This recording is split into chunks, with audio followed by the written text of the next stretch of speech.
Hello, I'm Katie Steckles. And I'm Peter Rowlett, and hi Katie, what's today's mathematical object? Today's mathematical object is a spirograph, which is a trademark, I assume, but it is the sort of specific term for this type of particular children's toy, or adult's toy. I mean, there's no reason children are the only ones who are allowed to play with this, but it's kind of a drawing tool, I guess. It's definitely a toy, but it is very geometrically interesting, and there is a lot of maths going on behind it. So if you haven't seen a spirograph before, or anything similar to a spirograph, the idea is that you have kind of a large hole, like a circular hole, usually with teeth around the inside, like some kind of cog, and then you are given various other smaller circles that fit inside this hole, and the smaller circles have got little pen holes in them, which you can put a pen through. And then the idea is that you kind of rotate the smaller circle around the inside of the outer circle. I'm obviously doing like this action with my finger right now just to demonstrate, but you can't see this, but I'm sure you understand. You keep the small circle against the outside of the hole, so that it kind of meshes with the teeth, because there are teeth on the smaller circle as well, and that means that as it goes round it rotates, and the position of the pen hole will then be kind of restricted by the motion of this smaller circle. I've just described a really fun toy in what was actually quite a boring way, to be fair. It's like a doodly thing. You stick your pen in a hole and you swirl it round a bit, and then you stick a different coloured pen in a different hole and swirl it round a bit, and you end up with a pretty picture. Yeah, essentially, and people like these because they produce these really nice sort of beautiful kind of overlapping lines and pictures, and yeah, as you say, you can do a bunch of different ones in different colours, and depending on which cog you're using and which hole you put your pen in, you'll get a different shape. And I got one of these. Someone got me one for my birthday last year, and I was like, amazing. Like, it's literally years since I've seen one of these. This is really cool. But then obviously my mathematical brain went, what is happening here? I want to know. I'm determined to figure this out. And I kind of realised there are a few really nice facts about it. So the first thing that occurred to me that I think is a really pleasing fact is that whatever you do, it will always join back on eventually. So wherever you start drawing from, because you've got a cog with a finite number of teeth and a hole with a finite number of teeth around the outside, everything is a whole number. So it will eventually, even if it takes several goes round, the line that you're drawing will match up to exactly the spot that you started in, because there's only a finite number of configurations it can be in. I guess within whatever your opinion of how far around a circle is a discrete or continuous. I don't know, but It will always join back onto the line that you started drawing, which is quite a nice little fact. And it sort of reminds me a bit about the sort of Rubik's Cube thing, where if you start with a Rubik's Cube and just repeat the same sequence of moves over and over again, you'll eventually get back to a solved cube. Even though that's an incredibly complex system, it's got that sort of closeness to it. It is finite in that way. And then the next thing that occurred to me was like to try and boil this down to its simplest possible. Like, what are the key pieces of information that will determine what shape I get when I draw the spirograph? You know, how can I recreate the same shape again? Yeah, because I was thinking, if you put a circle inside another circle, if your pen is in the middle of the inner circle and you swirl it round, you'll just get a circle. Yes. So there's something about it's the interaction. You're basically rotating on two circles. I'm thinking about the sort of Greek model of astronomy with planets going around, you know, epicycles within orbits and so forth. There's something going on there, isn't there? It's the interaction of these two circles. So yeah, you've got a big circle and a small circle, and I guess assuming you're using the same spirograph all the time, we can assume the big circle stays the same size all the time. So that's a kind of fixed factor. I think the original old spirograph kits might have come with multiple big circles that you could place on a piece of paper. The one that I've got is actually in a little self-contained box. It's a travel spirograph for geometrical diagrams on the go. And it's actually the hole is built into the lid, so you can clamp a piece of paper underneath it and just draw. But the outside circle is a fixed size, and there are various sizes of small circles. And I guess that's one of the factors you can control, is how big is the small circle compared to the big circle. And that's going to affect, I guess, the number of the number of lines of symmetry that your shape has, the number of petals on the flower or loops on the whatever shape you end up with, because there's a whole variety of different types of shapes you can get. But if, say, the small circle is a quarter of the size of the big circle, then it's going to have something to do with 4. There's going to be 4 repeats, or 8 repeats or whatever, depending on the other things. The thing that I realised you can basically ignore is where you position the small circle within the big circle to start with, and which way round it is.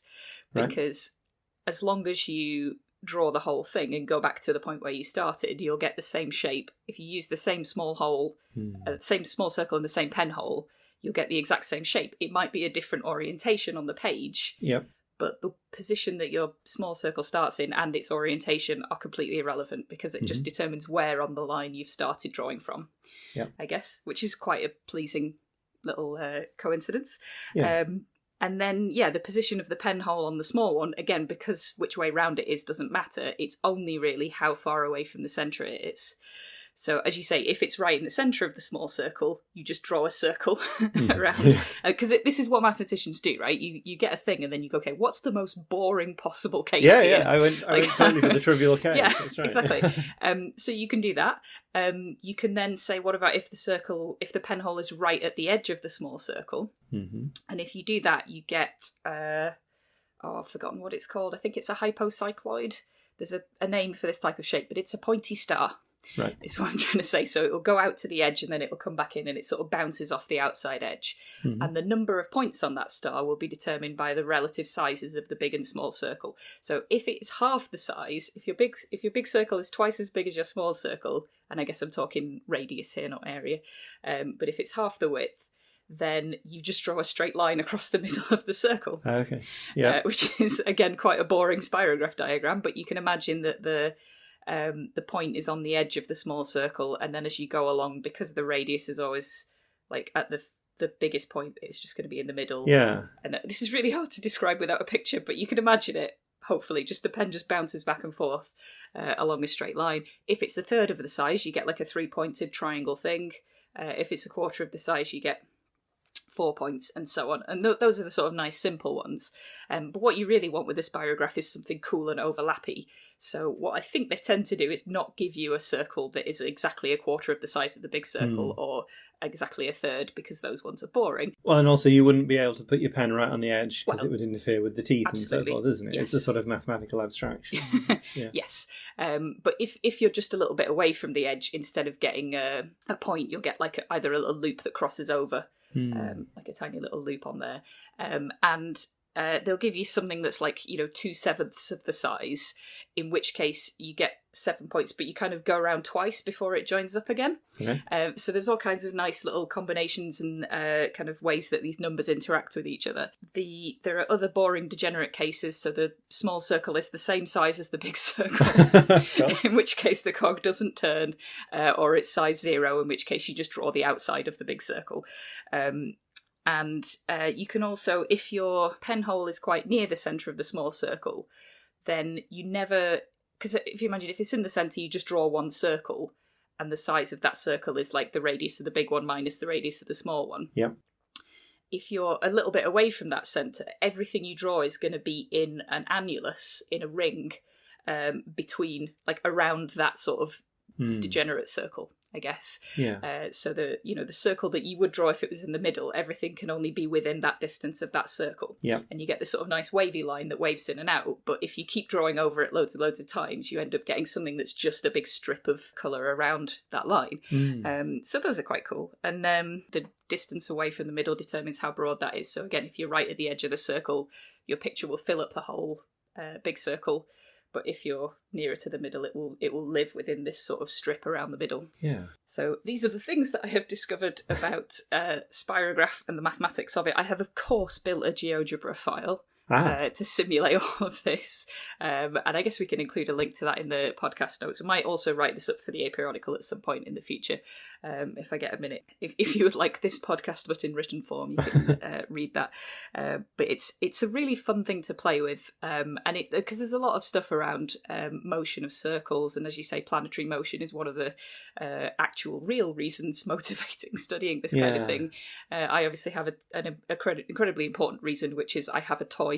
But if you're actually looking for practical uses, then things like the way that gears and linkages work and connect up. I was thinking about linkages and the sort of things where you've got a steam engine that will drive something up and down and you want to make a circular motion from it and things like that. There are lots of areas where you want to turn using cogs and gears and linkages, you want to turn one type of motion into a different sort of motion. Yeah, and I mean, obviously, in this, I have immediately thrown away any spirograph pieces that are not just a smaller circle, right? Because occasionally you do get like an oval, like an elliptical spirograph wheel. Okay. I think I've definitely seen one that's like a cross shape, but it looks to me like it's just a circle where they've cut 4 chunks out of it. So I'm pretty sure it's just the same as a circle in terms of how it would actually move. So if one of them was a shape of constant width... It's the same as a circle as far as I think. But what effect does the oval have? I haven't checked. I ignored it completely because it was too complicated to work out the maths of. But I'm sure it would give you a sort of distorted version of one of these. Like some of the same maths would apply, but there'd be a stretching factor in a direction, maybe. Yeah, that makes sense. I mean, although I guess the ellipse can be in multiple different orientations, depending on the relative size of the ellipse and the big circle. It might occur in every possible orientation as you go round. Maybe. So maybe there wouldn't be a stretching in one direction. Maybe it would be a sort of stretching in all directions. I don't know. Maths is hard. Yeah. But yeah, by all means, play with one of these if you get hold of one. I'm not really sure how you could model the ellipse in GeoGebra either. Now I'm starting to wonder about that. But maybe that's my next job. I've therefore completely ruined your favourite toy. You're welcome, everyone. But no, I think it's nice because these sort of things that you just sort of play with, quite often they're based on like a really nice kind of structure underneath. And I suspect it'd be a really nice way for someone to sort of explore symmetries and explore, counting the number of teeth and looking at the numbers and that kind of thing. There might be a nice little activity in it. Yeah. And I mean, my son really likes drawing several on a page and making them into flowers with stems and leaves and draw one that's the sun and things like this. He sort of makes this little spirograph garden that's quite nice. But you're right, there's more going on behind the scenes, which is quite nice to know.